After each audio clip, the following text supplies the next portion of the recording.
வணக்கம்.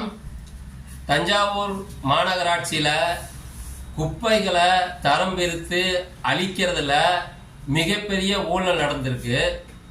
தஞ்சாவூர் பகுதியில் தஞ்சாவூர் மாநகராட்சி மற்றும் அந்த பகுதிகளுக்கு உட்பட்ட எல்லா குப்பைகளையும் தஞ்சாவூர் கரந்தை பகுதியை தாண்டி இருக்கக்கூடிய ஜெபமாலைபுரம் அப்படிங்கிற பகுதியில் இருக்கிற குப்பை கிடங்கு, அந்த குப்பை கிடங்கு பார்த்தீங்கன்னா சுமார் 28 ஏக்கர் நிலப்பரப்பு உடையது. அந்த குப்பைகளை தரம் பிரிக்கிறது பயோ மைனிங் முறையில் தரம் பிரிக்கணும் அப்படிங்கிறதுக்காக 2018ஆம் ஆண்டு ஒரு ஒப்பந்தம் போடப்பட்டது. அந்த ஒப்பந்தத்தில் பார்த்தீங்கன்னாக்க 40,115 யூனிட் மின்சாரத்தை பயன்படுத்தி 73,253 கனமீட்டர் குப்பைகளை தரம் பிரிச்சாங்க.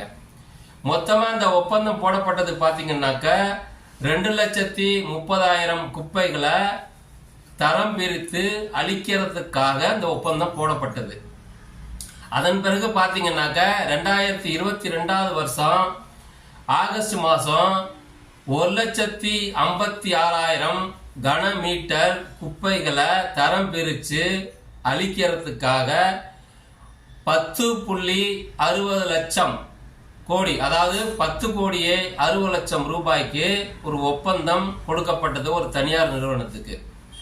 அந்த தனியார் நிறுவனம் பார்த்தீங்கன்னாக்க இந்த குப்பைகளை தரம் பிரித்து அழிக்கிறதுல அவங்க மொத்தத்துக்கு 5,000 கனமீட்டர் குப்பைகளை மட்டும் தரம் பிரித்து அழிச்சிட்டு அதுக்கு பார்த்தீங்கன்னாக்கா 8,328 யூனிட் மின்சாரத்தை பயன்படுத்தி 5,000 கனமீட்டர் குப்பைகளை மட்டும் தரம் பிரித்து அழிச்சிட்டு இந்த மொத்த குப்பைகளையும், அதாவது 1,56,000 மெட்ரிக் டன் கனமீட்டர் குப்பைகளையும் தரம் பிரித்து அழிச்சதாக பில்லு பாஸ் பண்ணி அந்த பணத்தை எடுத்துட்டாங்க. அதாவது 10,60 லட்சம் ரூபாயை பணத்தை பில்லை போட்டு எடுத்துட்டாங்க.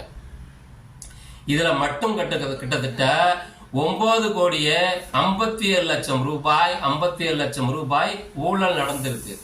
அதுல இந்த ஊழல் நடந்துருச்சுன்னு சொல்லி எந்த ஒரு எதிர்கட்சிகளும் இது சம்பந்தமாக தீவிரமா மாமன்றத்துல இந்த பிரச்சனையை கொண்டுட்டு போகல. மக்கள் மன்றத்திலையும் போராட்டமோ ஆர்ப்பாட்டமோ செய்யல. என்ன காரணம்னு தெரியல. அதே மாவட்டத்தில் ஒரு சில எதிர்கட்சி உறுப்பினர்கள் மட்டும் அப்பப்ப இந்த பிரச்சனையை கிளப்பினாங்க. அதோட ஓஞ்சிருச்சு. அதுக்கப்புறம் பார்த்தீங்கன்னாக்க பாரதிய ஜனதா கட்சியோட நிர்வாகியும் சமூக ஆர்வலருமான கோவிந்தராஜ் அப்படிங்கிறவரு சென்னை உயர்நீதிமன்ற மதுரை கிளையில இது சம்பந்தமா ஒரு வழக்கு பதிவு செய்கிறார்.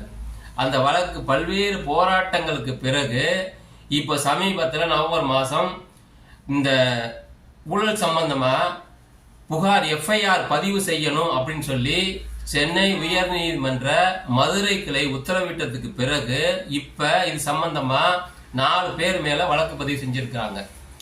கிட்டத்தட்ட 9,57 லட்சம் ரூபாய் ஊழல் நடந்திருக்குன்னு சொல்லி எல்லாருக்கும் தெரிஞ்சு இது ஊழல் பதிவு பண்ணவே இல்லை. இப்போ எஃப்ஐஆர் பதிவு பண்ணியிருக்காங்க. இது சம்பந்தமாக விசாரணை நடந்துட்டு இருக்கு.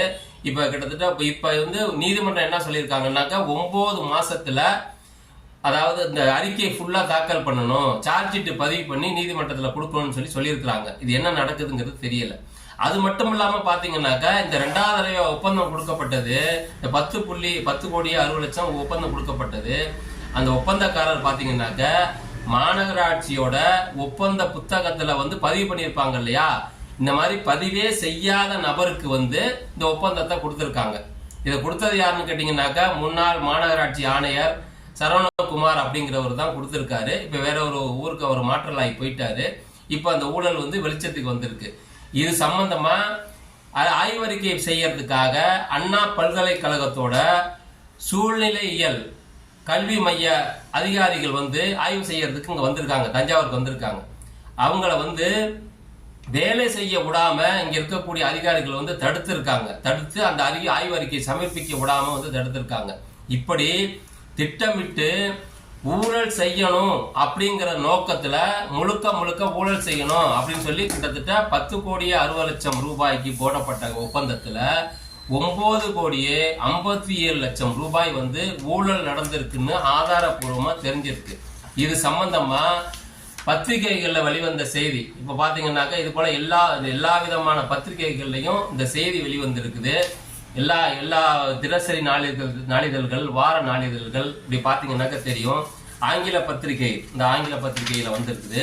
இப்படி எல்லா விதமான பத்திரிகைகளும் வந்திருக்கு. என்ன காரணமோ தெரியல, இந்த குப்பை சம்பந்தப்பட்ட ஊழலை மாமன்றத்தில் இருக்கக்கூடிய எதிர்கட்சிகள் மாமன்றத்திலையும் குரல் எழுப்பி இது சம்பந்தமா தீவிரமா பேசல, மக்கள் மன்றத்திலையும் போராட்டம், ஆர்ப்பாட்டம் இப்படின்னு சொல்லி எந்த விதமான எதிர்கட்சிகளும் தீவிரமா அந்த பிரச்சனையை கொண்டுட்டு போகல. ஒரே ஒரு சமூக ஆர்வலர் கோவிந்தராஜ் அப்படிங்கிறவர் போட்ட வழக்குக்காக இப்ப எஃப்ஐஆர் பதிவு செய்யப்பட்டிருக்கு.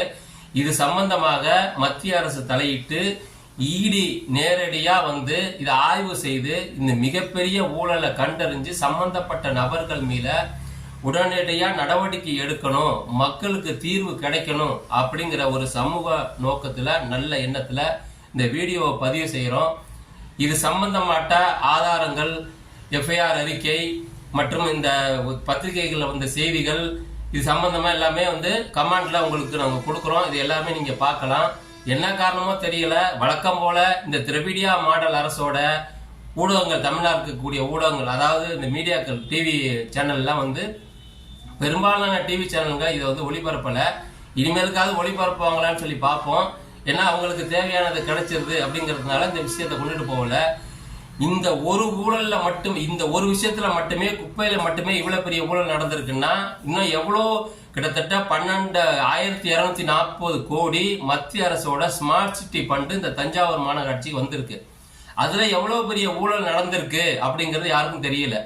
இதையும் உடனடியாக மத்திய அரசு தலையிட்டு விசாரணை செய்து ஊழல் செய்தவர்கள் மீது கடுமையான நடவடிக்கை எடுக்கணும். மக்களுடைய வரிப்பணம் இப்படி வீணாகுது.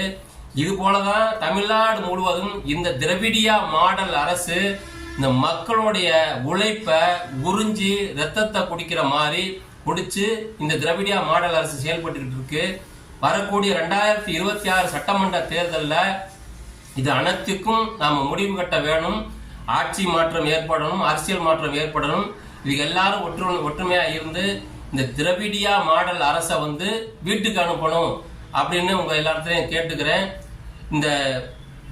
இந்த வீடியோவா உங்க நண்பர்களுக்கு எல்லாருக்கும் ஷேர் பண்ணுங்க, கமெண்ட் பண்ணுங்க. ஆதாரங்கள்லாம் கமெண்ட்ல கொடுத்துருக்கோம், எல்லாரும் பார்த்து தெரிஞ்சுங்க.